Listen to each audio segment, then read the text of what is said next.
হ্যাঁ guys, good morning everyone. তো ওখানে আমরা বেরিয়ে গেলাম পরিক্রমা করার জন্য। তো জানি না আমি কোথায় যাব, বা আমি ঠিক জায়গাটা জানি না। তো যেখানে নিয়ে যাই সেখানে আমি যাবো, কারণ ফার্স্ট টাইম এখানে আমার। তো দেখা যাক কোথায় যাই আর কোথায় গিয়ে শেষ হয় পরিক্রমাটা। আর দেখতে থাকো আজকে পুরো দিনটা কিরকম। হারে কৃষ্ণ, রাধে রাধে।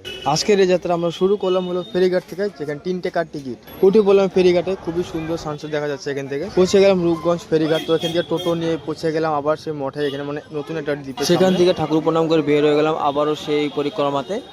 গৌরাঙ্গ থাকবো আমাদের আগে, তার পিছিয়ে থাকবো আমরা। সবাই মিলে একসাথে এখানে গৌরাঙ্গের পিছু পিছু যাওয়া খুব একটা আনন্দের ব্যাপার।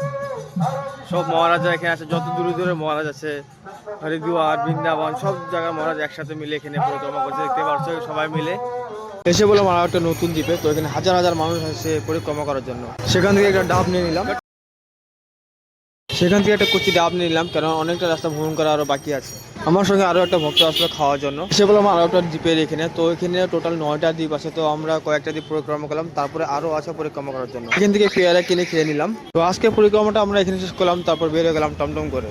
আজকে দুপুরে খাওয়াটা দেওয়া হচ্ছে হলো মন্দিরে পায়েস আর খিচুড়ি। এখানে 100-200 লোক, 1000-2000 লোকে পরিবেশন করা হয়। এখান থেকে বের হয়ে গেলাম, গৌরাঙ্গকে পূজা করা হচ্ছে। এর পায়ের অবস্থা অনেকটাই খারাপ, আজকে শরীরটা ভালো না বলে জলদি জলদি খেয়ে নিলাম। আর ভিডিওটা যদি তোমাদের ভালো লাগে, একটা লাইক, কমেন্ট, শেয়ার, সাবস্ক্রাইব করে ফলো করে দেবেন। দেখা হবে নেক্সট ভিডিওতে। Bye bye.